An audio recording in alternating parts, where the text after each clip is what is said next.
Brielle Carter never expected her kindness to change her life forever.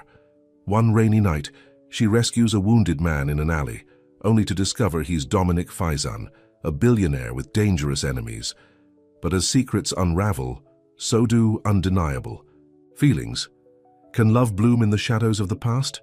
Before we get into the story, comment below where in the world you are watching from today. The rain pounded against the windows of Sunshine Diner as Brielle Carter wiped down the last table of her shift. Her back ached, and her swollen feet throbbed in her worn-out sneakers. At 7 months pregnant, the double shifts were getting harder, but she didn't have a choice. The bills wouldn't pay themselves. "You sure you don't want me to drive you home, honey?" Rose, the older waitress with kind eyes and silver-streaked hair, asked as she counted her tips. Brielle forced a smile. "It's just a few blocks. The rain's letting up anyway." "That baby of yours needs a mama who takes care of herself," Rose said, patting Brielle's shoulder. "You're working too hard."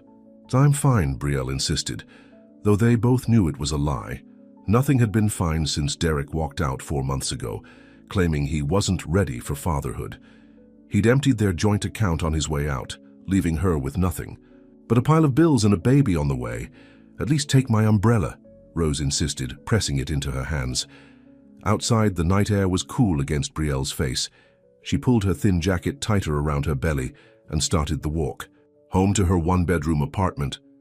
The streetlights cast yellow pools on the wet pavement, and the rain had indeed slowed to a drizzle. She was halfway home when she heard it, a groan coming from the alley between the laundromat and the pawn shop. Brielle froze. In this neighborhood, strange noises at night were best ignored. "Keep walking," she told herself, "don't get involved." But the sound came again, followed by a weak "help." Brielle hesitated, clutching her purse tighter. This was exactly how people got mugged, or worse. But what if someone was really hurt? Cautiously, she peered into the alley, Rose's umbrella gripped tightly like a weapon. A man lay crumpled against the brick wall, one arm wrapped around his midsection. Even in the dim light, she could see the blood staining his white shirt. "Sir, are you okay?" she called, keeping her distance. He lifted his head slightly and Brielle gasped. Despite the bruises forming on his face and the cut above his eye, she could tell he was handsome. Strikingly so, with strong features and dark hair plastered to his forehead from the rain. "I need help," he managed, his voice strained. Brielle's mind raced. The smart thing would be to call 911 and wait from a safe distance. But as she reached for her phone, the man spoke again. "No police, please." She hesitated. What kind of trouble was he in? Drug deal gone wrong? Gang fight? You're hurt, you need a hospital. No hospitals either. His eyes, a startling amber color even in the dim light, met hers. "They'll find me." Warning bells rang in Brielle's head. This man was dangerous or in danger. Either way, she should walk away. She had her baby to think about. But something in those eyes held her. Desperation, yes, but also something else. Something that told her he wasn't a threat to her. "Can you stand?" she heard herself asking. He nodded weakly and Brielle moved closer, offering her arm for support. He was tall, much taller than her 5'4" frame, and heavy as he leaned against her. "My apartment's a block away," she said, wondering if she'd lost her mind. "Can you make it that far?" Together they shuffled down the sidewalk. The man's breathing labored. Thankfully, at this hour, the streets were empty. By the time they reached her building, Brielle was supporting most of his weight. "3rd floor," she said apologetically, eyeing the stairwell. There was no elevator in her run-down building. It took 15 agonizing minutes to get him up the stairs and into her tiny apartment. By then, they were both drenched in sweat despite the cool night. "Bathroom," she directed, helping him to the small, tiled room. He collapsed onto the closed toilet lid while Brielle searched under the sink for her first aid kit. "You should really see a doctor," she said, assessing his injuries in the harsh bathroom light. The cut above his eye wasn't as bad as it had looked in the alley, but his knuckles were raw. And when she helped him remove his jacket and shirt, she gasped at the angry bruises spreading across his ribs. "Nothing's broken," he said, wincing as she gently pressed the area. "Just bruised." "You sound pretty." "Sure of that?" A ghost of a smile crossed his lips. "Not my first fight. Brielle raised an eyebrow but didn't comment as she cleaned the cut on his forehead. Up close, she could see how expensive his clothes were, or had been before they'd been ruined. His watch alone probably cost more than she made in 6 months. Brielle, she said, breaking the silence. He seemed to hesitate before answering. Dominic. Want to tell me why I shouldn't have called the police, Dominic? His eyes met hers. It's complicated. It usually is. She applied antiseptic to his knuckles, and he didn't even flinch. But I've got a baby coming in 2 months, so if you're bringing trouble to my door, I need to know. No trouble will follow me here, he assured her. They think I'm... He stopped himself. They won't look for me in a place like this. Brielle wasn't sure whether to be offended or relieved. Lucky me. Once his wounds were cleaned and bandaged, Dominic looked marginally better, though exhaustion lined his face. You can take the couch, Brielle said, pulling out extra blankets from her closet. Bathroom's all yours. I'll find you something to wear. She rummaged through the box of Derek's things she'd been meaning to donate, finding sweatpants and a t-shirt that might fit her tall visitor.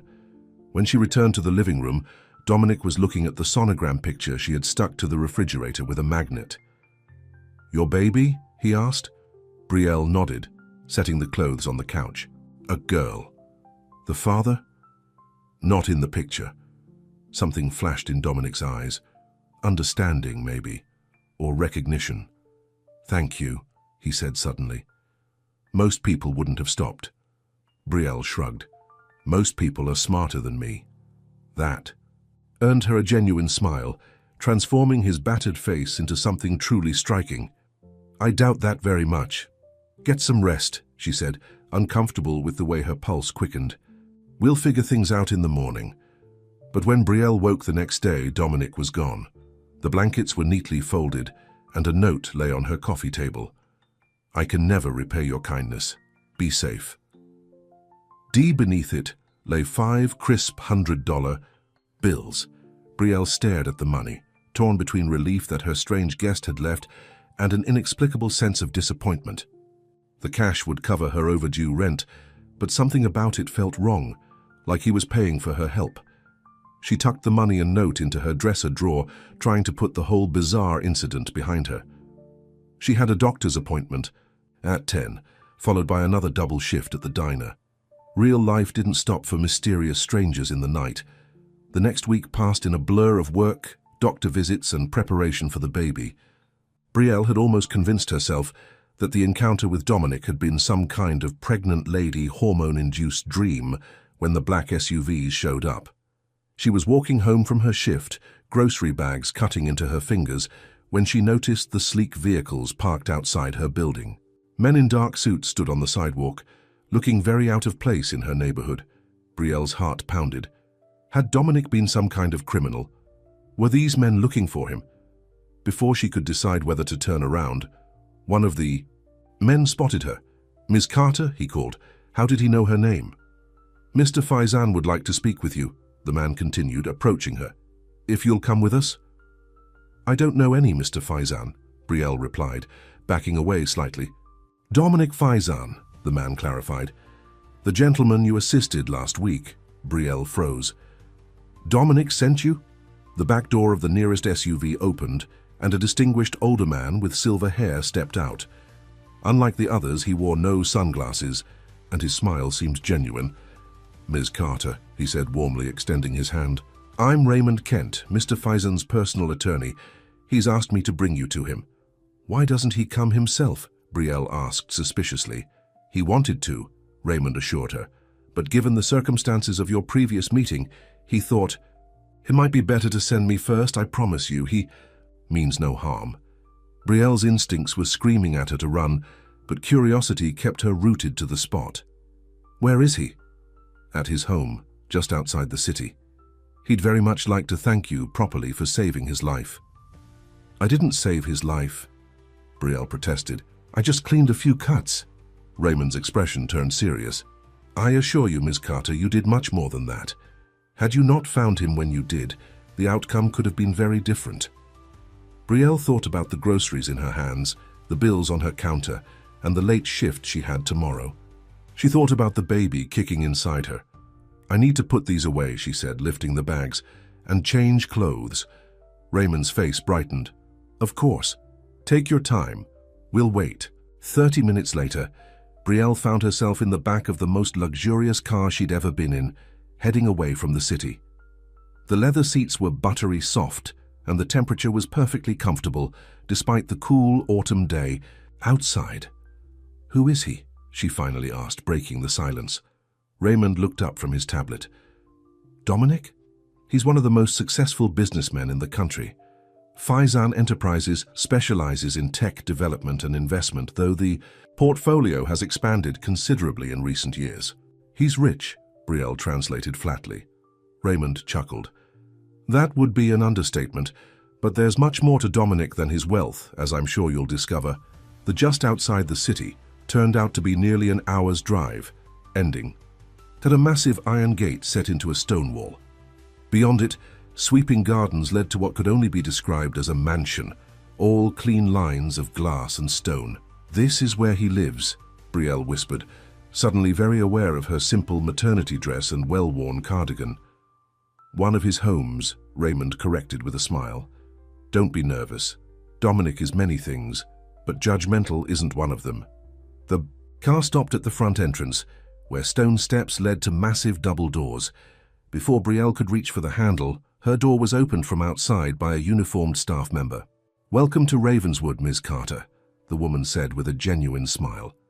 Mr. Faizan is waiting for you in the solarium. Brielle followed her through the grand entrance hall, past artwork that probably cost more than she'd make in a lifetime, and into a sun-filled room at the back of the house. Floor-to-ceiling windows looked out over immaculate gardens, and comfortable furniture was arranged to take advantage of the view. And there he was, standing with his back to the door, looking.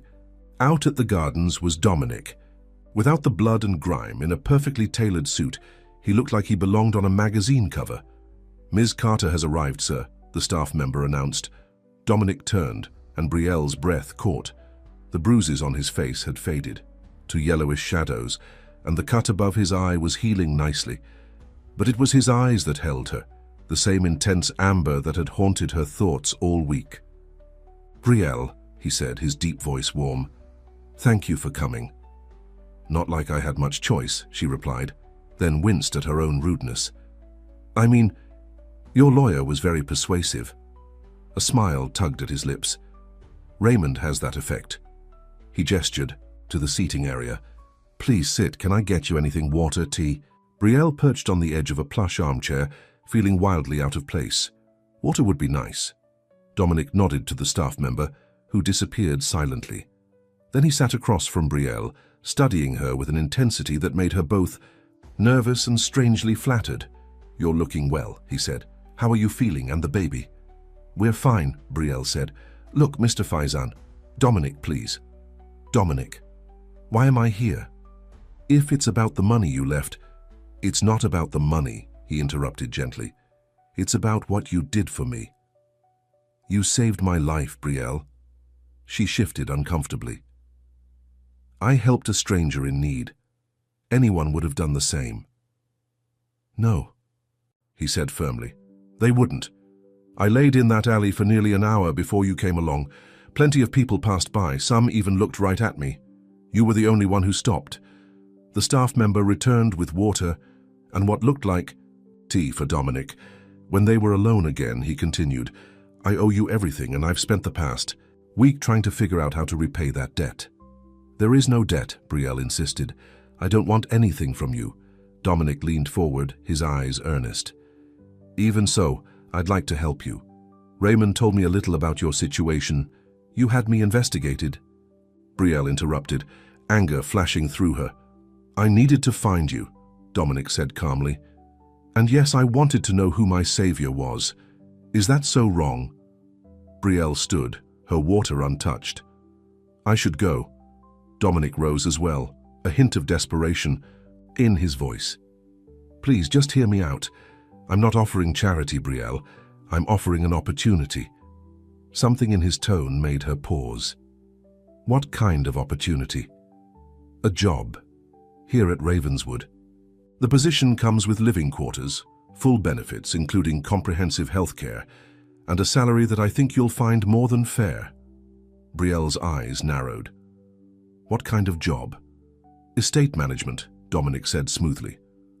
"Overseeing the household staff, coordinating events, managing the day-to-day operations of Ravenswood." "I'm a waitress," Brielle said flatly. "I have no experience managing an estate." "You have life experience," Dominic countered. "Intelligence, resourcefulness, and clearly excellent judgment under pressure. The rest can be learned."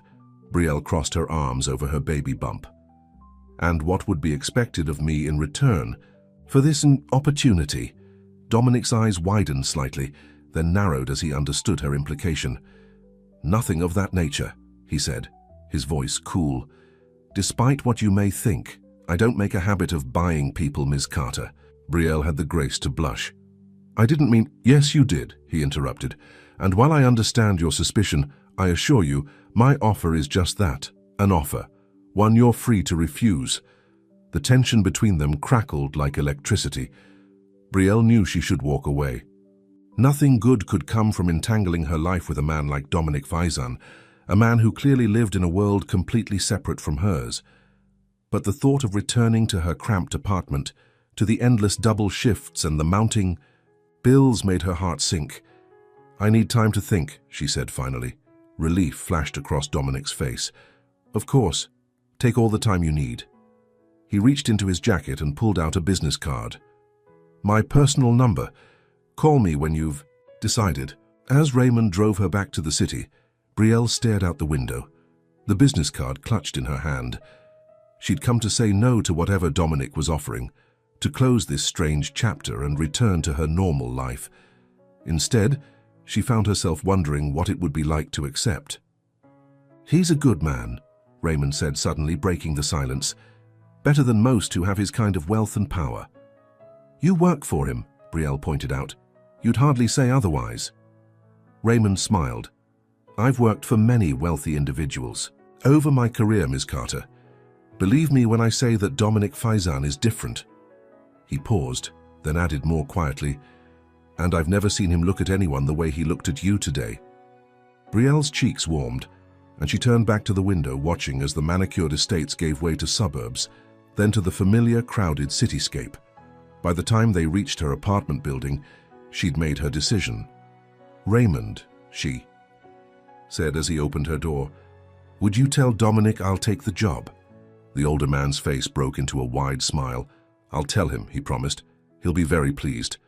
As the black SUV pulled away, Brielle stood on the sidewalk, one hand resting on her belly. "I hope I'm not making a mistake," she whispered to her unborn daughter. "But maybe just this once we should take a chance." Moving to Ravenswood happened quickly. Within 3 days of accepting Dominic's offer, Brielle found herself in a spacious suite on the mansion's east wing. A bedroom, sitting area, and private bathroom larger than her entire apartment had been. "This can't be right," she said, as Maria, the housekeeper, showed her around. "These are guest quarters, not staff accommodations." Maria smiled warmly. "Mr. Faizan specifically requested you have this suite. He said to tell you that as estate manager, you should have appropriate accommodations." Heat crept up Brielle's neck. "I haven't even started the job yet." "He has great confidence in you," Maria replied simply. She gestured to a door at the far end of the sitting room. "That will be the nursery. Mr. Faizan has arranged for it to be furnished next week. He wanted to consult you on the details first." Brielle's mouth fell open. A whole room just for the baby? In her apartment, she'd squeezed a second-hand crib into the corner of her bedroom. The thought of a proper nursery brought unexpected tears to her eyes, which she quickly blinked away. "Please thank him for me," she managed. After Maria left, Brielle sank onto the edge of the plush bed, overwhelmed by how drastically her life had changed in less than a week. Her few possessions barely filled a quarter of the massive closet. The baby clothes she'd carefully collected were now neatly folded in drawers, looking pitifully small against the rich wood. A knock at the door pulled her from her thoughts. "Come in," she called, expecting Maria again. Instead, Dominic himself entered, looking more casual than she'd seen him before, in dark jeans and a light blue button-down shirt with the sleeves rolled up. The bruises on his face had faded further, and the cut above his eye was now just a thin line. I hope you're finding everything to your satisfaction, he said, remaining near the door as if sensing her need for space. It's too much, Brielle replied honestly. The job, the suite, all of it. I wasn't expecting this level of luxury. Dominic's expression softened. I know this is a big adjustment, but I meant what I said about the position being important. Ravenswood needs proper management, and the accommodations reflect that. And the nursery, Brielle challenged. Is that standard for all your staff? A small smile played at his lips. I admit that's a special consideration. But surely you can't object to your daughter having her own space. Put that way, Brielle couldn't argue. Still, the nagging feeling that this was all too good to be true persisted. When do I start my actual duties, she asked. Monday, Dominic replied. That gives you the weekend to get settled. Raymond will bring the employment contract tomorrow for you to review and sign. What happened to you? Brielle asked suddenly. That night in the alley. You never explained. Dominic's expression closed slightly. A business disagreement that turned physical. Nothing for you to worry about. Most business disagreements don't end with someone beaten and left in an alley, Brielle pointed out. Dominic met her gaze evenly. In my world, sometimes they do, but that part of my life will. I'll never touch you here, I promise. The intensity in his amber eyes made her heart flutter unexpectedly. Brielle looked away, uncomfortable with her reaction to him. I should let you rest, Dominic said, moving toward the door. Your prenatal appointment is scheduled for tomorrow at 11. The car will be ready at 10:30. Brielle frowned. How? Did you know I had an appointment? I didn't, he admitted. But you mentioned at our last meeting that you were due for one soon. I took the liberty of arranging for you to see the best obstetric team in the state. I already have a doctor, Brielle protested. A perfectly good one covered by my insurance. And now you have better doctors covered by better insurance, Dominic replied smoothly. Part of your benefits package. Before she could argue further, he added, Of course, if you prefer your original doctor, that can be arranged as well. I just thought... He stopped, and for the first time, uncertainty flickered across his confident features. I just wanted to ensure you and the baby had the best care possible. The genuine concern in his voice softened Brielle's resistance. Thank you, she said quietly. That's very thoughtful. Dominic nodded, that brief vulnerability replaced by his usual self-assurance. Dinner will be served at 7 in the small dining room. Maria will show you the way, unless you'd prefer to dine in your suite tonight. The dining room is fine, Brielle said, hoping she wasn't making a mistake. Being alone with Dominic unsettled her in ways she wasn't ready to examine. After he left, Brielle spent the afternoon exploring her new quarters and unpacking her meager belongings. By the time Maria came to escort her to dinner, she felt slightly more grounded, though still out of place in this world of wealth and privilege. The small dining room turned out to be anything but, with a table that could easily seat 12 and windows overlooking the now darkened gardens. Dominic was already there, standing when she entered. You look lovely, he said, pulling out a chair for her. Brielle had changed into the nicest dress she owned, a simple navy blue maternity dress that she'd worn to baby showers and doctor's appointments. Compared to the elegant surroundings, she felt woefully underdressed. Thank you, she murmured, taking her seat. Dinner was served by a silent staff member, a delicate soup followed by perfectly cooked fish with roasted vegetables. Brielle tried not to show how overwhelmed she felt by the formality of it all. Tell me about yourself, Dominic said as they ate. Raymond's report covered the basics, but I'd like to hear it from you. Brielle raised an eyebrow. There's not much to tell. I grew up in foster care, aged out of the system at 18, worked my way through community college waiting tables and then met Derek. She took a sip of water. We got married when I was 24. I got pregnant at 27. He left. 4 months ago. End of story. Dominic's expression darkened at the mention of her husband. And this Derek, he provides no support? He emptied our bank account on his way out, Brielle said, the old anger stirring. Said he'd contact his lawyer about child support, but I haven't heard from him since. Would you like me to have Raymond look into it? Dominic offered. Child, support is your daughter's right, Brielle shook her head. I don't want anything from Derek, not anymore. Dominic studied her for a moment, then nodded, respecting her decision. What did you study in college? Business administration, Brielle replied. I wanted to open my own restaurant someday. She gave a small, self-deprecating laugh. So much for that dream. Why not? Dominic asked. It still seems possible to me. Reality got in the way, Brielle said, resting a hand on her rounded belly. Some dreams have to be put on hold when more important things come along. Dominic's gaze followed her gesture, then returned to her face with surprising warmth. Or perhaps some dreams simply need to evolve. The conversation flowed more easily than Brielle had expected. Dominic asked thoughtful questions and listened intently to her answers, seeming genuinely interested in her opinions and experiences. By the time dessert arrived, a light lemon tart that made Brielle nearly moan with pleasure, she'd almost forgotten the vast differences in their circumstances. Will you tell me more about Ravenswood? She asked. If I'm to manage it, I should understand its history. Something flickered in Dominic's eyes, pleasure, perhaps, at her interest. The estate has been in my family for 3 generations. My grandfather built it after immigrating from Lebanon in the 1940s. He started with nothing and built Faizan Enterprises from the ground up. And your parents? Brielle asked. Dominic's expression closed slightly. My father expanded the business significantly. He died when I was 22. My mother lives in our family's ancestral home in Lebanon most of the year.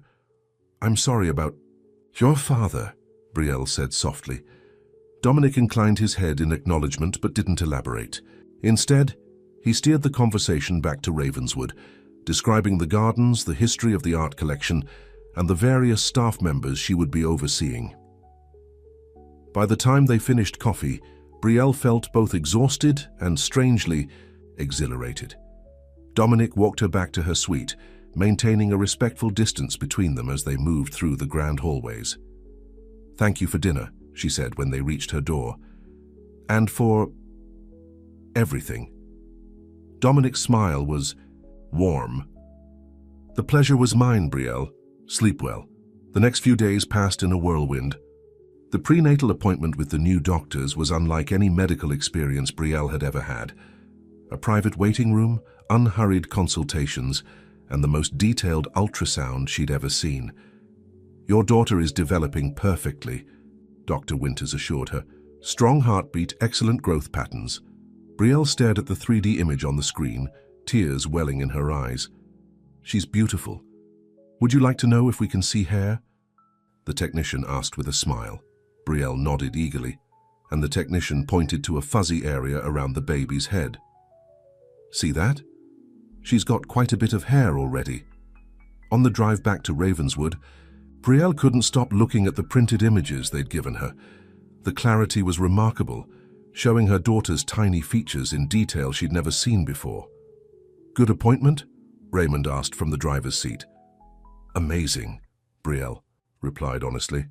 I never knew prenatal care could be like that. Raymond smiled knowingly. Dominic doesn't do anything halfway, especially when it comes to people he cares about. Brielle chose not to examine the implications of that statement too closely. Monday morning arrived, and with it, Brielle's first official day as Ravenswood's estate manager. Maria spent the morning introducing her to the staff, the groundskeepers, housekeepers, kitchen staff, and security team. Everyone reports to you, Maria explained. And you report directly to Mr. Faizan. What about the previous manager? Brielle asked. I'd like to understand how things were done before. Maria's expression turned slightly guarded. Mr. Peterson left about 6 months ago.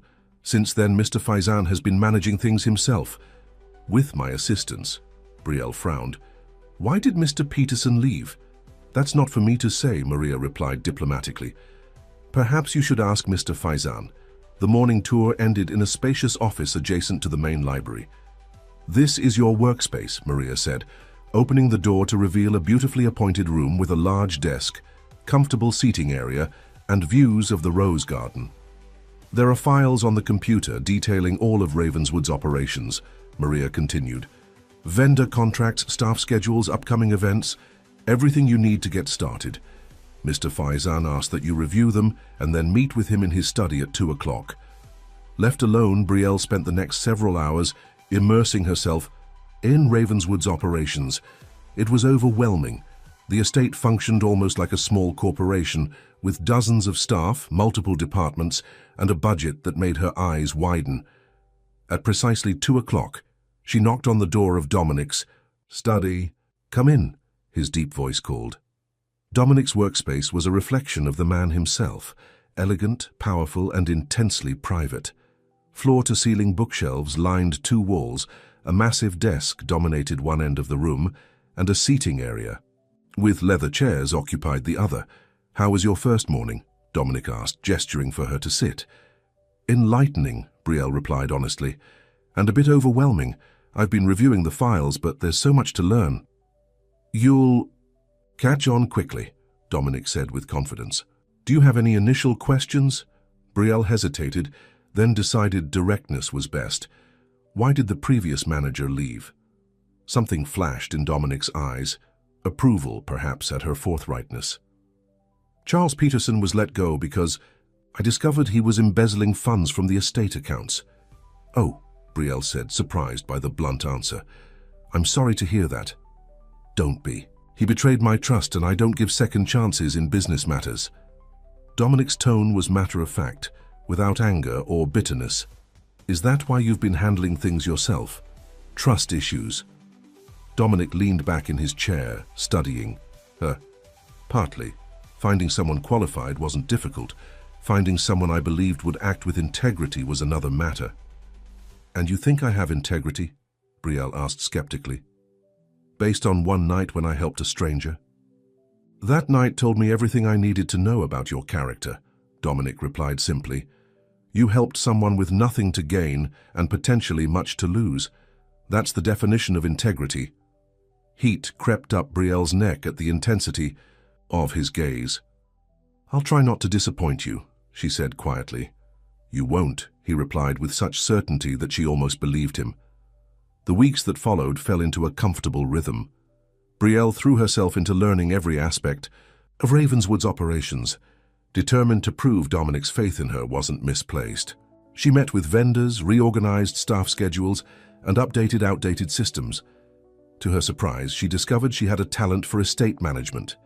Her business degree, combined with her practical experience managing the diner's chaotic schedules, translated well to Ravenswood's more complex operations. Dominic was often away on business, but when he was home, they fell into the habit of having dinner together in the small dining room. Their conversations ranged from estate matters to books, films, and world events.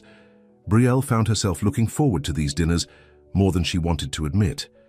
One evening in late October, as they lingered over coffee, Dominic mentioned an upcoming charity gala at Ravenswood. "The Faizan Foundation holds an annual fundraiser for children in foster care," he explained. "This year's event is in 2 weeks." Brielle nodded, making mental notes. "I'll need to coordinate with the catering staff and ensure the ballroom is prepared." "Yes, but that's not why I'm mentioning it," Dominic said, a slight hesitation in his voice. "I'd like you to attend, as my guest, not as staff." Brielle's heart skipped. "I don't think that would be appropriate." "Why not?" "Because I work for you," she pointed out. "It would blur the lines." Dominic's expression was unreadable. "The lines between us have been blurred from the beginning, Brielle." She couldn't argue with that. From the moment she'd helped him in that alley, their relationship had defied conventional definition. "Besides," he continued, "as estate manager, you should be familiar with the social aspects of Ravenswood as well. Consider it part of your professional development." Put that way, it was hard to refuse. "I don't have anything suitable to wear," she said weakly.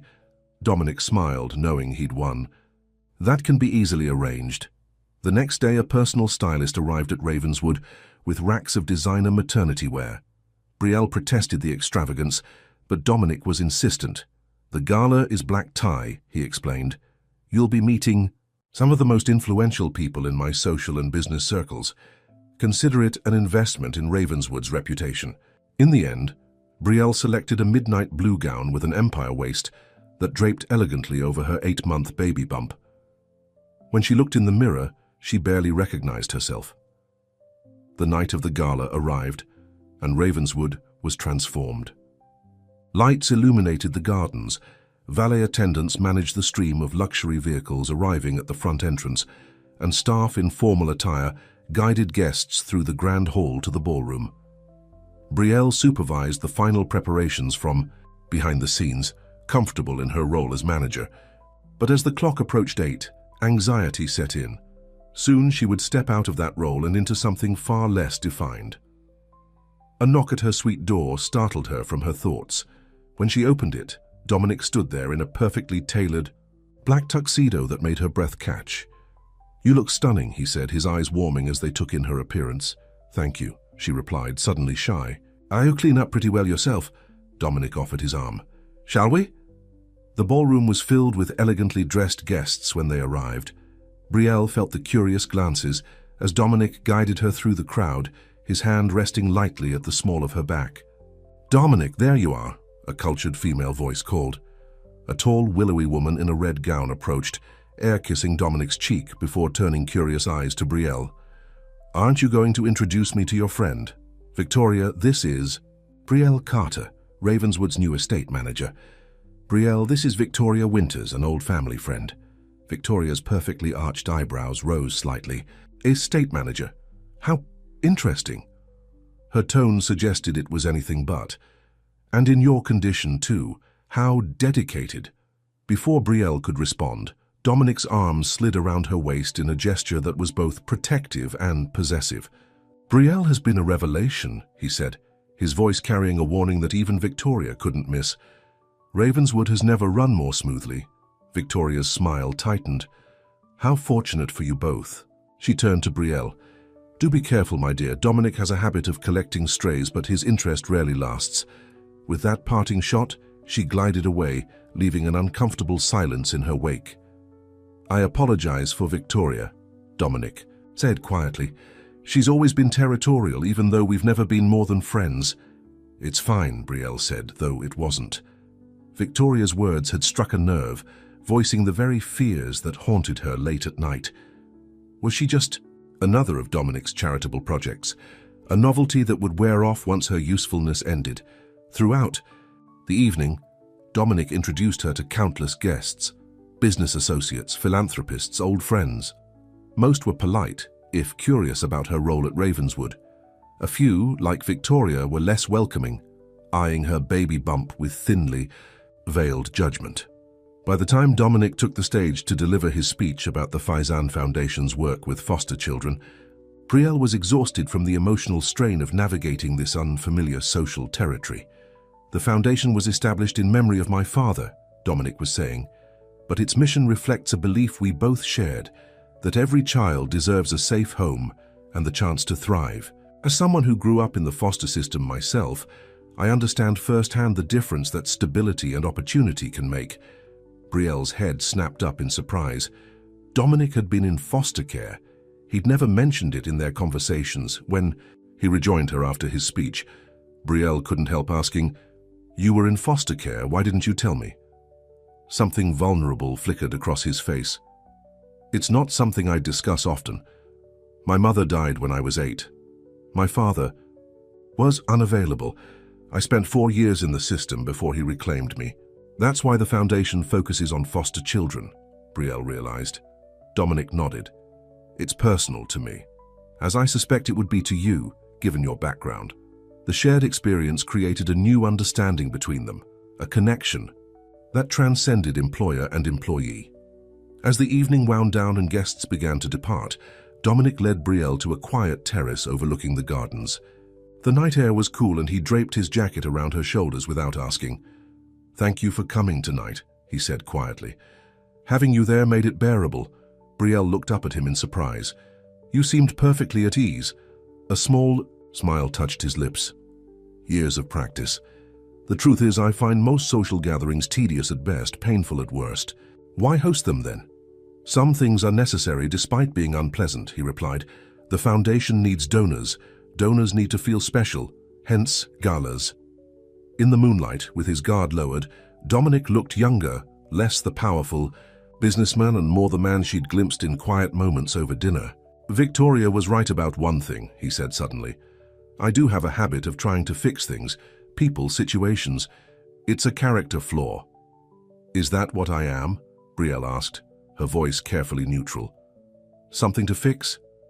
Dominic turned, to face her fully, his expression more open than she'd ever seen it. No, Brielle, you're something much more dangerous than that. What's that? She whispered, her heart pounding. Before he could answer, a sharp pain lanced through Brielle's abdomen, making her gasp and double over. Brielle? Dominic's voice was sharp with concern. What is it? I don't know, she managed through gritted teeth. Something's wrong.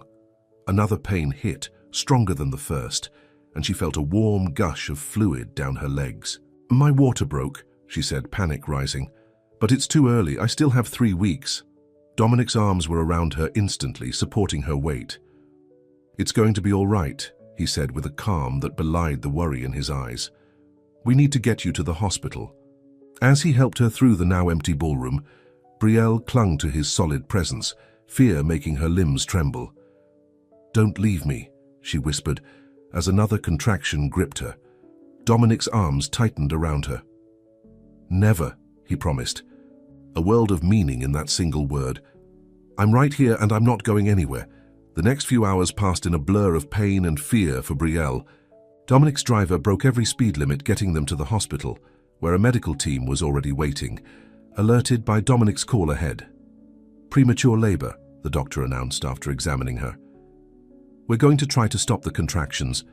Your baby needs more time. Brielle nodded through tears, squeezing Dominic's hand so tightly her knuckles turned white. He never flinched, standing solid beside her bed as nurses hooked up IVs and monitors. I'm scared, she whispered when they were briefly alone. I know, Dominic said, brushing damp hair from her forehead. But you're in the best possible hands. Dr. Reynolds is the top neonatal specialist in the country. How did she get here so fast? Brielle asked between contractions. A small smile touched Dominic's lips. I may have had her on standby since you moved to Ravenswood, just in case. The revelation should have annoyed her, another example of his high-handed way, of managing everything around him. Instead, she felt only gratitude. Thank you, she said simply.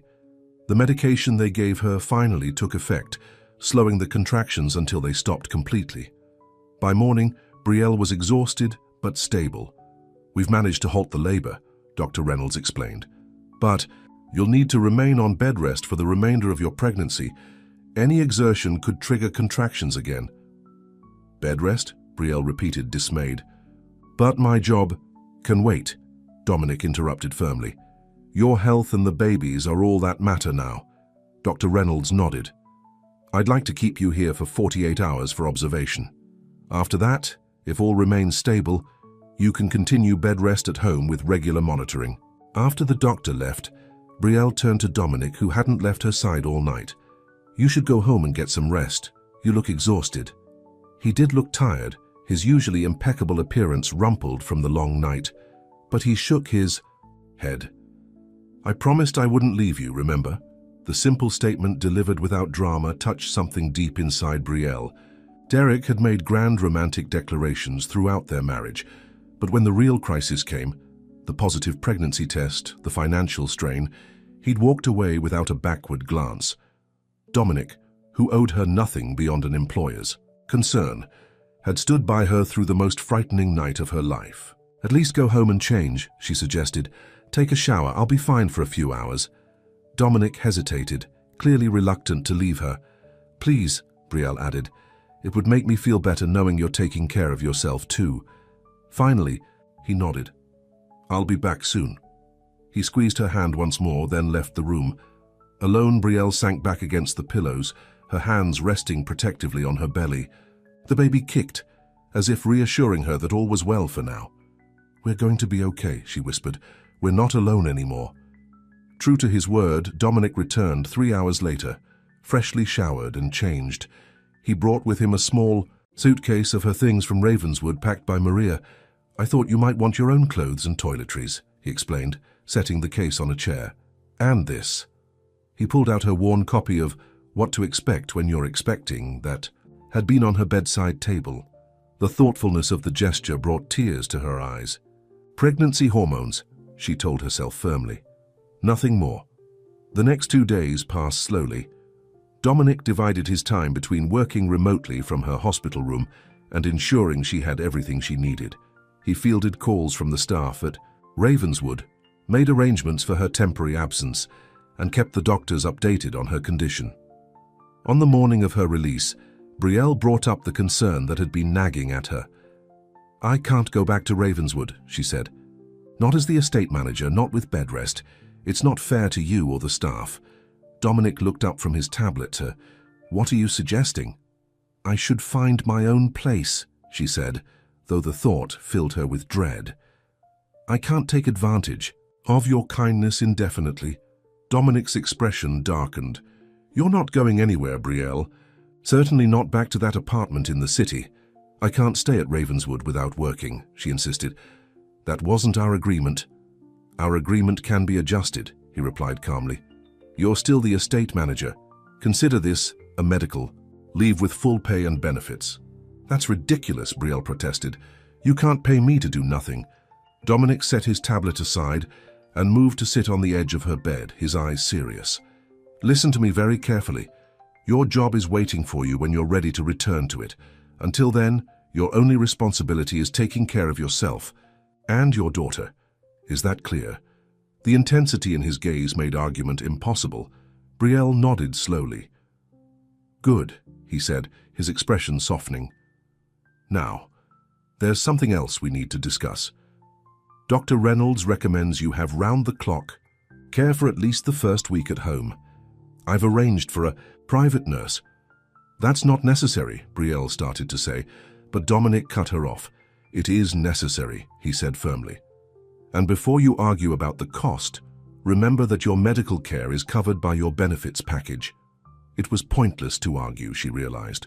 Dominic had made up his mind, and when it came to her well-being, he was immovable. The return to Ravenswood was carefully orchestrated.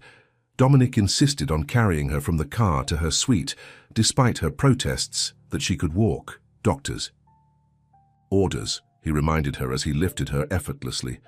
Minimal exertion. Her suite had been transformed in her absence. The sitting room now contained a hospital-grade bed positioned to enjoy the view of the gardens, along with a television, extra pillows, and a small refrigerator stocked with her favorite snacks and drinks. "Maria arranged everything," Dominic explained, as he gently set her down on the bed. "The nurse will arrive within the hour. Her name is Hannah, and she comes highly recommended by Dr. Reynolds." Over the next week, Brielle settled into a new routine. Hannah, the nurse, was a cheerful woman in her 50s who took her job seriously, but never made Brielle feel like an invalid.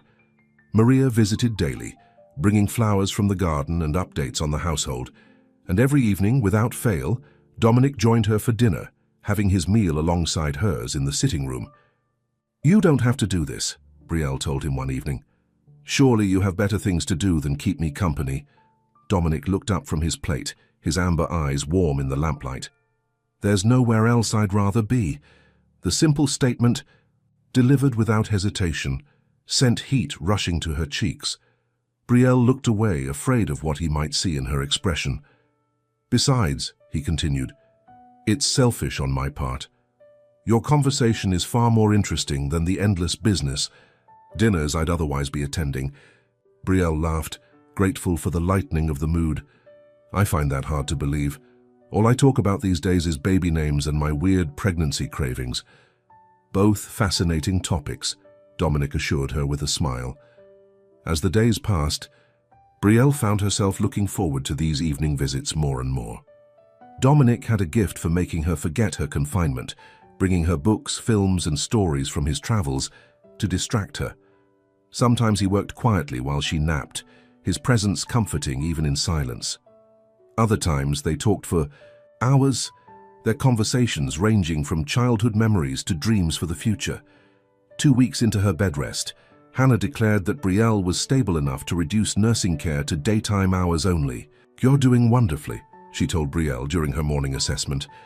"The baby's heartbeat is strong and there's been no sign of contractions. If this continues, you might be able to get up for short periods soon." After Hannah left for the evening, Brielle felt restless. The walls of her suite, beautiful as they were, had begun to feel confining.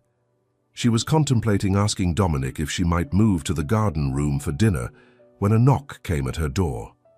"Come in," she called, expecting Maria with the evening meal.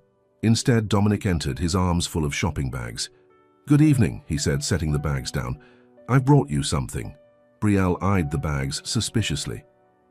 "Dominic, we've talked about this. You can't keep buying me things." "These aren't for you," he replied with a mysterious smile. "They're for the nursery." Her heart skipped. With everything that had happened, she'd almost forgotten about the room adjoining her suite that was to be her daughter's. "May I?" Dominic asked, gesturing to the connecting door. At her nod, he opened it and flipped on the light, revealing a space that took her breath away. The room had been painted a soft seafoam, green with white trim and gauzy curtains that filtered the evening light. A beautiful white crib stood against one wall, a matching changing table and dresser against another. A plush rocking chair sat in the corner next to a small bookshelf already filled with children's books. "When did you do this?" Brielle asked, tears filling her eyes. "It's been in progress since before—" Dominic hesitated. "Before the gala. I wanted it to be ready for you." He opened one of the shopping bags, pulling out a stuffed elephant. "I may have gone overboard on toys." The sight of the powerful Dominic Faizan, billionaire businessman, holding a plush elephant with an almost shy expression, melted something inside Brielle that had been frozen since Derek's betrayal. "It's perfect," she whispered, brushing away tears. "All of it." Dominic's face brightened and he proceeded to show her the rest of his purchases: tiny clothes, soft blankets, a mobile for the crib with stars and moons that glowed in the dark. "I wasn't sure about the theme," he admitted, "but the saleswoman assured me that green was gender neutral, and you'd mentioned once that you loved the ocean." The fact that he'd remembered such an offhand comment made weeks ago during a casual dinner conversation touched her deeply. "I do love the ocean," she confirmed. "It's beautiful, Dominic, thank you." He sat on the edge of her bed, suddenly serious. "There's something else I've been wanting to discuss with you." The shift in his tone made Brielle nervous. "What is it?" "I'd like to set up a trust fund for your daughter," he said, "to ensure her future is secure no matter what." Brielle stiffened. "No." Dominic looked taken aback by her vehemence. "May, I ask why not?" "Because it's too much," she said firmly. "The job, the accommodation, the medical care, that's already more than I could have hoped for. But a trust fund, that crosses a line." "What line?" Dominic asked, genuinely perplexed. "The line between gratitude and—" "Something else," Brielle replied, not meeting his eyes. "I can't let you become financially responsible for my child. It's not your obligation." Dominic was quiet for a long moment. "What if I want it to be?" The softly spoken question hung in, the air between them loaded with implications neither was ready to voice. "Why?" Brielle finally asked, forcing herself to look at him. "Why would you want that responsibility?" Dominic's amber eyes were intense, vulnerable in a way she'd never seen before. "Because in the short time I've known you, Brielle, you've become important to me. More important than anyone has been in a very long time." Her heart raced. "Dominic, you don't have to say anything," he interrupted gently. "I don't expect reciprocation. I just want you to know that my assistance isn't charity or obligation. It's because I care about what happens to you, both of you." Before she could respond, a sharp pain lanced through her abdomen, making her gasp. Dominic was instantly alert. "What is it? Should I call Hannah?" Brielle shook her head, pressing a hand to her belly. "I don't think so. It was just one pain, probably Braxton Hicks." Even as she said it, another contraction gripped her, stronger than the first. Dominic was already reaching for his phone. "I'm calling Dr. Reynolds." The next hour was a replay of the night of the gala, the rushed trip to the hospital, the flurry of medical activity, the fear written plainly on Dominic's face as he held her hand through each contraction. This time, however, the medication didn't stop the labor. "The baby is coming," Dr. Reynolds announced after examining her. "She's early, but at 36 weeks her lungs should be developed enough. We'll have the NICU team standing by just in case." The hours that followed were the most intense of Brielle's life. The pain was overwhelming, but Dominic never left her side, his steady presence anchoring her through the worst of it. "You're doing wonderfully," he murmured, wiping her forehead with a cool cloth. "You're the strongest person I've ever known." Brielle, gripped his hand, drawing strength from his unwavering support. "I'm glad you're here," she admitted between contractions. "I don't think I could do this alone." Dominic pressed a gentle kiss to her knuckles. "You're not alone, Brielle. Not anymore." Finally, after what seemed like endless pushing, a thin cry filled the delivery room. "She's here," Dr. Reynolds announced, lifting a tiny, squirming bundle. Small but mighty, but they placed the baby on Brielle's chest, and the world seemed to narrow to just the three of them, Brielle, her daughter, and Dominic, who stood watching with an expression of wonder. "She's perfect," Brielle whispered, counting tiny fingers and toes. Despite the early arrival, her daughter seemed healthy, her cry strong and indignant. "What will you name her?" Dominic asked softly. Brielle looked down at the tiny face, already showing signs of her own features. "Lily," she decided. "Lily Grace Carter." "It's beautiful," Dominic said, his voice thick with emotion. "She's beautiful." The following days were a blur of newborn checks, feeding schedules, and very little sleep. Lily was small, just over 5 pounds, but remarkably healthy. The doctors decided to keep her in the hospital for a week of observation, but all signs pointed to an excellent prognosis. Dominic arranged for a private room for Brielle and Lily, ensuring they had everything they needed.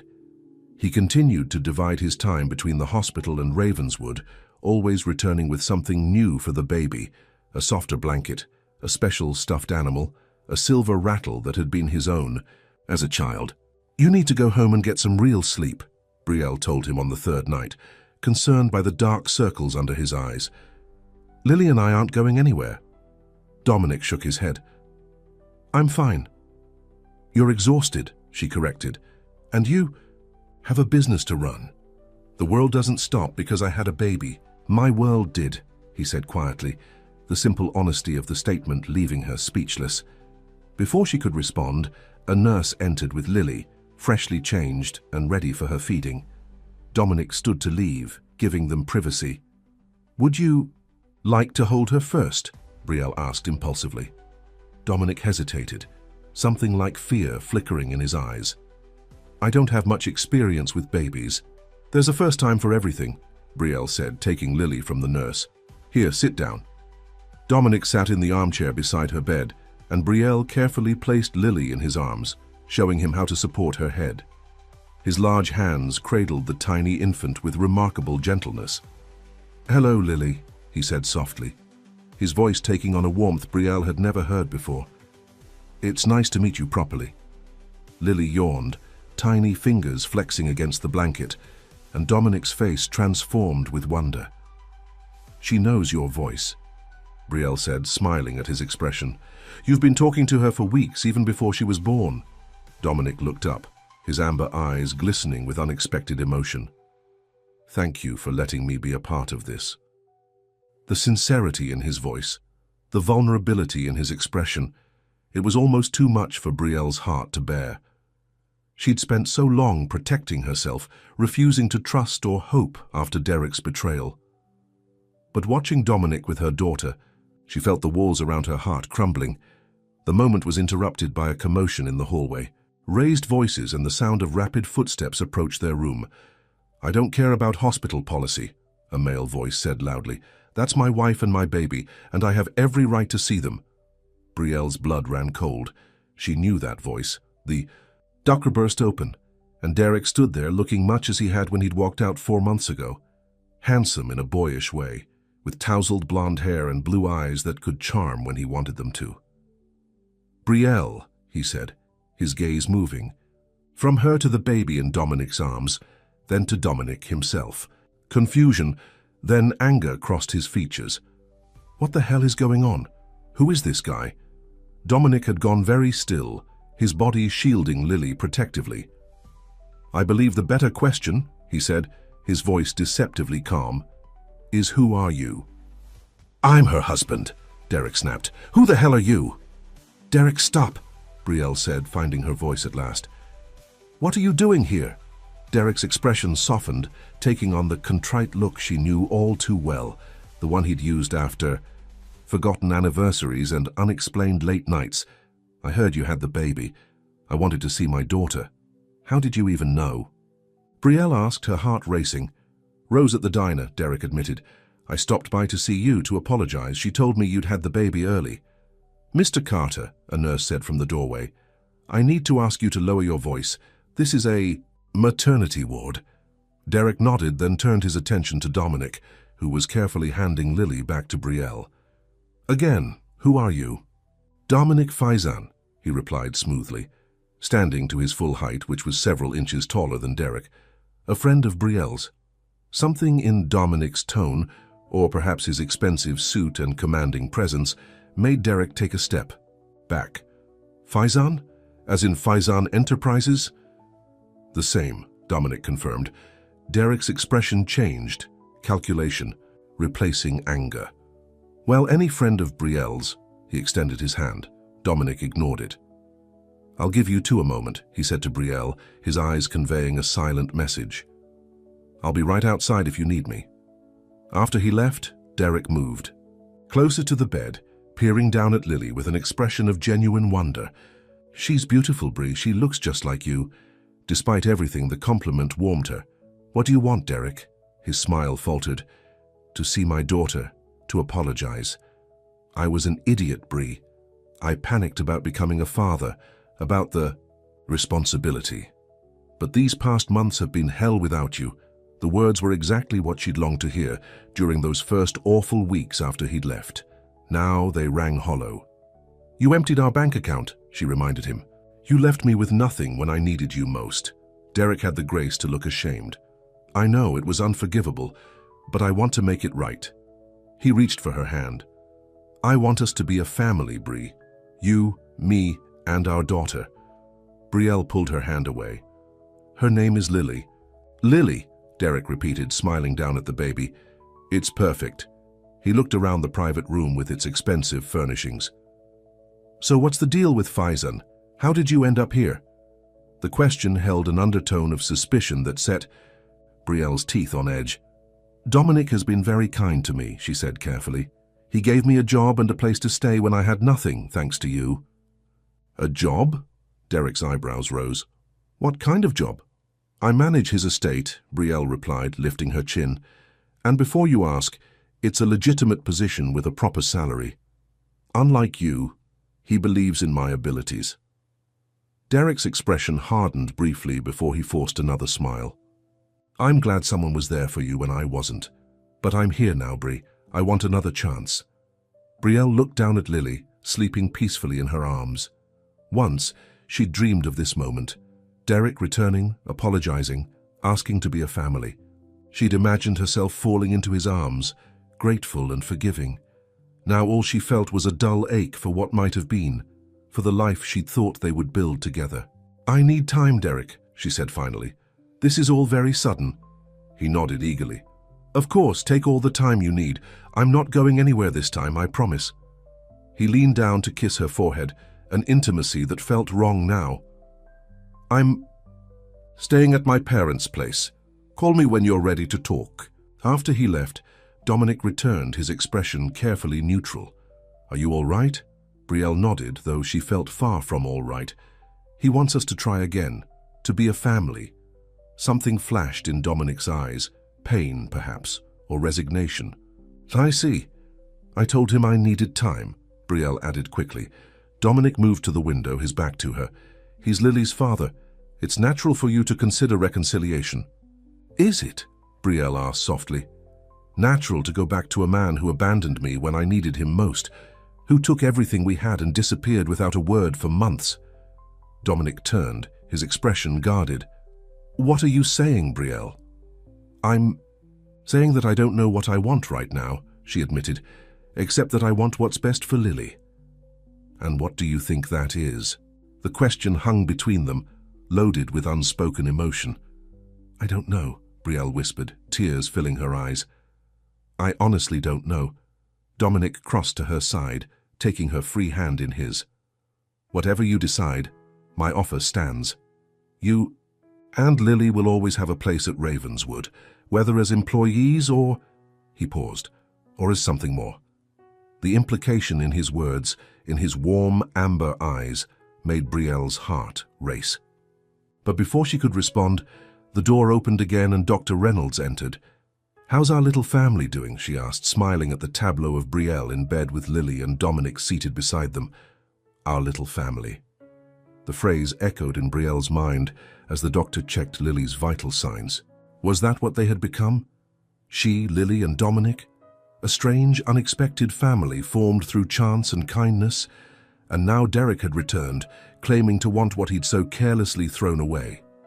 The husband who'd shared her past versus the man who'd protected her present and promised to secure her future. As Dominic excused himself to take a phone call, giving her privacy for Lily's feeding, Brielle looked down at her daughter's perfect face. "What should we do, little one?" she whispered. "Where do we truly belong?" Lily merely yawned, tiny fingers curling around Brielle's thumb in a grip that seemed to say, "Wherever you go, I'll follow. Whatever you choose, I'll trust you." But as Brielle glanced toward the door where Dominic had disappeared, she wondered if the choice was really as simple as it seemed. Because somewhere along the way, between that rainy night in the alley and this moment in the hospital room, Dominic Faizan had become essential to her in ways she'd never expected. And the thought of walking away from him, even to rebuild her marriage, filled her with a sense of loss so profound, it took her breath away. 3 days after Derek's unexpected visit, Brielle and Lily were cleared to leave the hospital. Dominic had arranged everything, the paperwork, the car seat carefully installed in his SUV, the pediatrician scheduled for a home visit the following day. "Are you ready?" he asked, wheeling her to the hospital entrance while a nurse carried. Brielle nodded, though in truth she felt anything but ready. The weight of Derek's return still hung over her, complicating what should have been a joyful homecoming.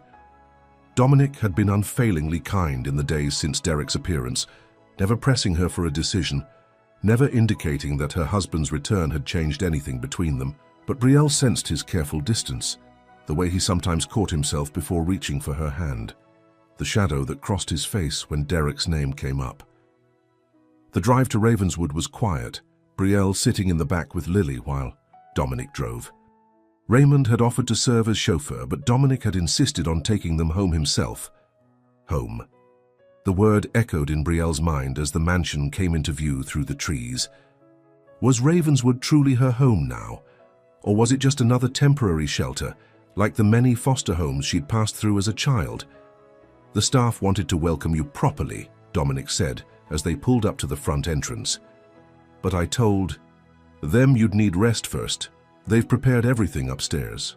"Thank you," Brielle said softly. "For everything, Dominic. I don't know what I would have done without you these past months." Something flickered in his eyes. Pain, perhaps, or resignation. "You would have managed, Brielle. You're stronger than you give yourself credit for." Inside, the mansion was warm and welcoming. Maria had placed fresh flowers throughout Brielle's suite, and the nursery looked like something from a magazine. Every detail perfect for Lily's arrival. "It's beautiful," Brielle whispered, cradling Lily as she took in the room that had been prepared with such care. "She'll love growing up here." Dominic stood in the doorway, his expression unreadable. "I'm glad you think so." After helping her settle in, he excused himself, citing business calls that couldn't wait. Brielle tried not to feel disappointed at his absence. After all, she'd told him she needed time to think, to decide between her past with Derek and whatever future might be possible with him. The first week home with Lily passed in a blur of nighttime feedings, diaper changes, and precious moments of bonding. Maria and the other staff were invaluable, bringing meals, helping with laundry, and occasionally watching Lily so Brielle could shower or nap. Derek called daily, asking about Lily, reminiscing about their life together, telling her how much he'd changed. Brielle kept their conversations brief, still uncertain about what she wanted. Dominic, meanwhile, seemed to be giving her space. He visited each evening to check on them, always bringing a small gift for Lily. A book, a soft toy, a tiny bracelet with her initials engraved on it. But he never stayed long, and he never mentioned Derek or pressed her for a decision. By the end of the second week, Brielle's pediatrician declared Lily was gaining weight right on schedule. "She's doing beautifully," Dr. Winters assured her. "You're doing an excellent job, Mom." That evening, as Brielle sat in the rocking chair feeding Lily, a knock came at her door. "Come in," she called, expecting Maria with dinner. Instead, Derek entered carrying a large bouquet of lilies. "Surprise," he said with a hesitant smile. Brielle tensed. "How did you get in here?" "I told the guard at the gate I was your husband," Derek explained, setting the flowers down. "He called the house and someone named Maria said it was okay." He approached cautiously, his eyes on Lily. "How is she?" "She's fine," Brielle said, adjusting her nursing cover. "But you should have called first, Derek." He had the grace to look apologetic. "I know, I missed you both so much, and you weren't answering my calls." "I've been a little busy," Brielle pointed out, nodding toward Lily. Derek sat on the edge of the bed, his expression wistful. "She's perfect, Brie. She looks just like you did in your baby pictures." Despite her annoyance at his unannounced visit, Brielle's heart softened slightly. "Would you like to hold her when she's done eating?" Derek's face lit up. "I'd love that." 20 minutes later, he was cradling Lily carefully in his arms, staring down at her with undisguised wonder. "I can't believe we made something so amazing," he whispered. The moment felt surreal to Brielle, her husband holding their daughter in a mansion owned by a billionaire who had changed both their lives irrevocably. "I've been thinking a lot about us," Derek said, still gazing at Lily. "About the kind of father I want to be, the kind of husband." He looked up, his blue eyes earnest. "I want to do better, Brie. I want us to be a real family." "We are a family," Brielle replied. "Lily makes us that regardless of whether we're together or not." Derek's expression fell. "That's not what I mean, and you know it. I'm talking about giving our marriage another chance, coming home, being together." "Where is home, Derek?" Brielle asked quietly. "You emptied our bank account. I couldn't pay rent. I lost our apartment. Where exactly would we go?" Derek looked uncomfortable. "My parents said we could stay with them until we get back on our feet. Dad could give me my old job back at the dealership." The prospect of living with Derek's parents, of watching him fall back into his old patterns at his father's car dealership, filled Brielle with a weariness she couldn't explain. "And then what?" she pressed. "What happens when it gets hard again? When Lily is teething and crying all night? When bills pile up? Will you stick around this time?" "I will," Derek insisted. "I've changed, Brie. These months without you, they made me realize what really matters." Before she could respond, there was another knock at the door. This time, it was Dominic who entered, stopping short at the sight of Derek holding Lily. "I apologize for interrupting," he said, his voice carefully neutral. "Maria didn't mention you had a visitor." The tension in the room thickened. Derek straightened, holding Lily a little closer. "Faizan," he acknowledged with a nod. "Carter." "Dominic," replied coolly. He turned to Brielle. "I can come back later." "No, it's fine," Brielle said quickly, not wanting him to leave. "Derek was just visiting Lily." An awkward silence fell, broken only by Lily's soft cooing sounds. "So, Faizan," Derek said finally, "Brielle tells me you've given her a job. That's very generous of you." Something in his tone made Brielle wince. "Derek, Brielle is an excellent estate manager," Dominic interrupted smoothly. "If anything, I'm getting the better end of the arrangement." Derek's eyes narrowed slightly. "And this arrangement includes a place to stay for both of them?" "For as long as they wish it," Dominic confirmed, his gaze shifting to Brielle. The unspoken message in his amber eyes was clear. "Forever, if you want it." Derek seemed to sense the undercurrent between them. He carefully handed Lily back to Brielle, his movements a little stiffer than before. "I should go. It's getting late." He leaned down to kiss Brielle's cheek. "Think about what I said, Brie, about being a family." After he left, Dominic remained standing near the door, his expression guarded. "I didn't mean to chase him away." "You didn't," Brielle assured him. "He was leaving anyway." She adjusted Lily in her arms. "Did you need something?" Dominic hesitated. "I just wanted to see how you both were doing, and to let you know that I'll be away for a few days. Business in Dubai that can't be handled remotely." "Oh," Brielle said, surprised by the sharp disappointment she felt. "When do you leave?" "Tomorrow morning," he replied. "Raymond will be here if you need anything. And, of course, all the staff are at your disposal. Brielle nodded, not trusting herself to speak. The thought of Dominic leaving, even for a few days, left her with an emptiness she hadn't expected. "Brielle," Dominic said softly, moving closer, "I want you to know that whatever you decide about Derek, about your future, I will respect it. Your happiness is what matters to me." The simple sincerity in his voice, the warmth in his eyes, it was almost too much to bear. Brielle looked down at Lily, who had fallen asleep in her arms, tiny face peaceful. "How can I know what will make me happy?" she whispered. "How can I make this choice when so much is at stake?" Dominic knelt beside her chair, his hand gently covering hers where it cradled Lily. "You'll know," he assured her. "In your heart, you already do." He stood then, and after one last look at Lily, left the room, closing the door softly behind him. That night, Brielle lay awake long after Lily's midnight feeding, her mind churning. Derek's visit had clarified some things for her, but raised questions about others. She thought about his vision of their future, living with his parents, him returning to the job he'd hated, the same pattern they'd been trapped in before. Then, she thought about Ravenswood, about the life she'd begun to build here, about Maria's kindness, about her suite with its beautiful nursery, about the estate management job she'd grown to love and excel at, about Dominic and the way he looked at her when he thought she wouldn't notice. By morning, she knew what she had to do. After breakfast, Brielle asked Maria to watch Lily while she made an important call. In her sitting room, she dialed Derek's number with steady fingers. "Brie," he answered on the first ring, hope evident in his voice. "I was just about to call you." "Derek," she said, keeping her voice calm. "I've been thinking about what you said yesterday, about being a family. And?" The eagerness in his tone made what she had to say harder. "I think you're right that Lily deserves a family," Brielle continued carefully. "And I believe you when you say you want to be part of her life.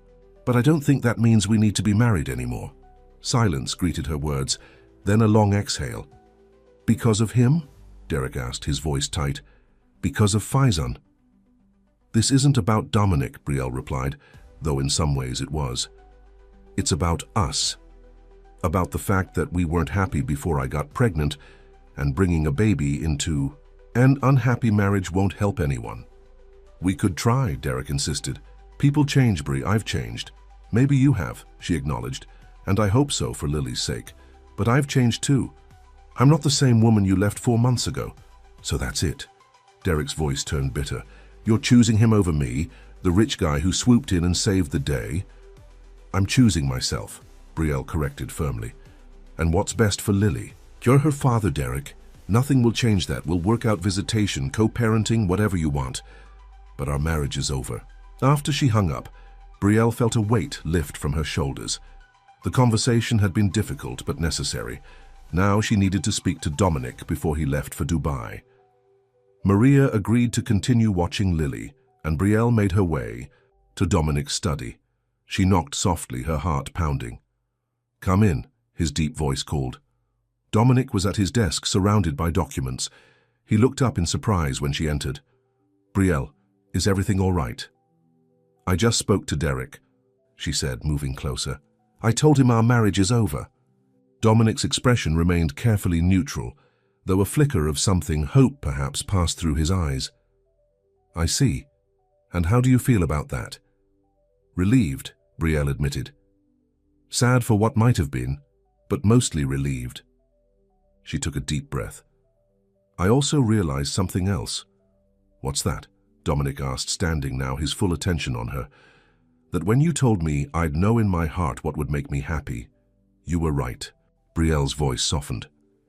"Being here at Ravenswood, it feels like home, not because of the luxury or the security, but because of you."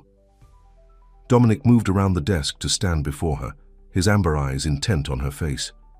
"Brielle, you don't have to say anything," she interrupted. "I know this is complicated. I have a newborn, I'm technically still married, and I work for you. I'm not expecting—" Her words were cut off as Dominic closed the distance between them, his hands gently framing her face. "May I?" he asked softly. At her nod, He lowered his lips to hers in a kiss so tender it brought tears to her eyes. It was brief, gentle, but filled with a promise that made her heart race. When they parted, Dominic rested his forehead against hers. "I've wanted to do that since that night in the alley," he confessed. "Even bruised and battered, I knew there was something special about the woman who stopped to help me when no one else would." "I thought I was crazy," Brielle admitted with a small laugh. "Bringing a stranger home, trusting you without reason." "Not crazy," Dominic murmured.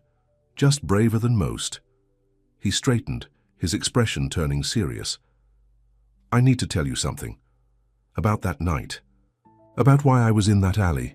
Brielle's heart skipped. Whatever his secret was, she sensed it was important. "I told you it was a business disagreement," Dominic began, taking her hands in his. "That wasn't entirely accurate. The men who attacked me were sent by Victor Callas." The name meant nothing to Brielle, and her confusion must have shown on her face. "Victor Callas is the head of a business conglomerate that has been trying to take over Faizan Enterprises for years," Dominic explained.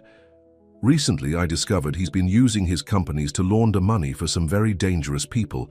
I was gathering evidence to turn over to the authorities when his men intercepted me. They tried to kill you," Brielle realized, horrified. Dominic nodded grimly. "They would have succeeded if you hadn't found me when you did. That's why I couldn't go to a hospital. Callas has people everywhere. By the time I made it back to Ravenswood, I'd lost enough blood that my security team thought I wouldn't make it through the night." "Why are you telling me this now?" Brielle asked, a chill running through her.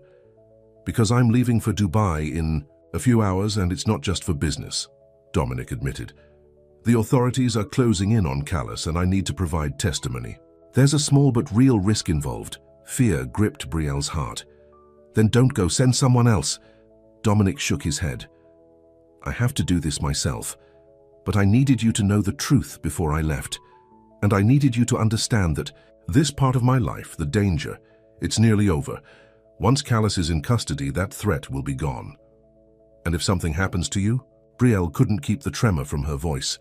"Nothing will happen," Dominic assured her. "But even if it did, you and Lily would be taken care of. Raymond has all the necessary paperwork." "I don't care about paperwork," Brielle said fiercely. "I care about you coming back safely." Dominic's expression softened, and he pulled her close. "In that case, I have every reason to be careful, don't I?" They stood in each other's arms for a long moment, the reality of their feelings finally acknowledged. "My plane leaves in a few hours," Dominic said reluctantly. "I should finish preparing." Brielle nodded, stepping back. "How long will you be gone?" "4 days, if all goes well," he replied. "I'll call when I can, but security protocols might limit communication." "We'll be here when you get back," Brielle promised. "Lily and I," Dominic's smile was warm, filling her with hope for their future. "I'm counting on it." The next 4 days were the longest of Brielle's life. She threw herself into caring for Lily and learning more about her estate management duties, but thoughts of Dominic and the danger he might be facing were never far from her mind. Derek called twice, his tone civil but strained. He asked about Lily and requested regular visitation once things settled down. Brielle agreed, grateful that he wasn't going to fight her decision. On the evening of the 4th day, Brielle was in the nursery, singing softly to Lily, when she heard footsteps approaching. Her heart leaped, and she turned to find Dominic standing in the doorway, his features soft as he watched them. "You're back," she whispered, not wanting to wake Lily, who had just fallen asleep. Dominic nodded, moving closer. "I came straight from the airport." "Is it over?" Brielle asked, carefully placing Lily in her crib. "It's over," Dominic confirmed. "Callas is in custody, along with several of his associates. The authorities have everything they need." Relief washed over Brielle. She crossed to him and, without hesitation, wrapped her arms around his waist. "Thank God." Dominic held her close, pressing a kiss to the top of her head. "I missed you, both of you." "We missed you too," Brielle admitted, looking up at him. Lily kept looking around during tummy time, as if she was searching for someone. Dominic's smile was tender. "May I?" he asked, nodding toward the crib. At Brielle's nod, he moved to look down at the sleeping infant. "She's grown," he marveled. Just in these few days. Babies do that, Brielle said with a smile. They change so quickly. Dominic reached out, gently touching Lily's tiny hand with one finger. To both their surprise, she gripped it tightly in her sleep, holding on with surprising strength. She knows who you are, Brielle said softly. What am I to her? Dominic asked, his voice equally quiet. The question hung in the air between them, loaded with meaning. What was he to Lily? To Brielle herself? Whatever you want to be, Brielle answered honestly. She already loves you, so do I. The words slipped out before she could censor them, but she didn't regret their truth. She did love him, this complicated, generous, strong man who had changed her life in ways she was only beginning to understand. Dominic's eyes widened slightly, then softened with an emotion so deep it took her breath away. I love you too, he said simply. Both of you, more than I thought possible. He carefully disengaged his finger from Lily's grip and led Brielle from the nursery to her sitting room, closing the door partway so they could still hear if she cried. Have something to ask you, Dominic said, taking both her hands in his. Something I've been thinking about since the moment I met you. Brielle's heart raced. What is it? When I was in that alley, dying by inches, I made a promise to myself, Dominic began. I promised that if I survived, I would stop letting fear dictate my life. Fear of betrayal, fear of loss. It had kept me isolated for too long. He paused, his amber eyes intense. Then you came along with your incredible kindness and courage and showed me what I'd been missing. You and Lily, you've become my family in ways I never thought possible. Dominic reached into his pocket and withdrew a small velvet box. Brielle's. Breath caught. I know it's soon, he continued. I know you're still legally married and there are complications to work through. But I want you to know that when you're ready, whether that's months from now or years, this is waiting for you. He opened the box to reveal a stunning emerald ring, the deep green stone surrounded by smaller diamonds. It reminded me of your eyes, he explained softly. Tears filled Brielle's eyes. Dominic! You don't have to answer now, he assured her quickly. This isn't a proposal, not yet, it's a promise. It's a promise that whenever you're ready, I'll be here. You and Lily are my future if you'll have me. Brielle looked down at the ring, then back at the man holding it, the man who had saved her as surely as she had saved him, the man who had given her not just security and comfort, but respect, support, and love when she needed them most. I don't need time, she said, her voice steady despite her tears. I know what I want, Dominic. I want a future with you. I want Lily to grow up knowing your kindness and strength. I want us to be a family, a real one. Dominic's face transformed with joy. He slipped the ring onto her finger where it fit perfectly. When your divorce is final, he promised, I'm going to ask you properly. On one knee, with all the romance. You deserve, Brielle laughed softly. I don't need grand gestures, just you. He pulled her close, sealing their promise with a kiss that spoke of all they'd overcome and all that lay ahead. When they parted, Dominic rested his forehead against hers, his eyes shining with a happiness Brielle had never seen before. What are you thinking? She asked, content in the circle of his arms. Dominic smiled, the smile of a man who had finally found his way home. I'm thinking about that night in the alley. How close I came to never knowing you, never knowing Lily. How one small act of kindness changed everything. For both of us, Brielle added softly. From the nursery came a small, indignant cry. Lily was awake and demanding attention. Dominic laughed, a sound of pure joy. Duty calls, he said, taking Brielle's hand. Shall we? Together they went to the nursery, where Lily's cries turned to happy gurgles at the sight of them. Dominic lifted her carefully, cradling her against his chest with practiced ease now. Hello, little one, he murmured. I missed you.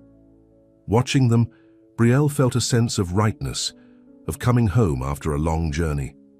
The path that had brought her here, from that rainy night in the alley to this moment of perfect belonging, had been neither straight nor easy.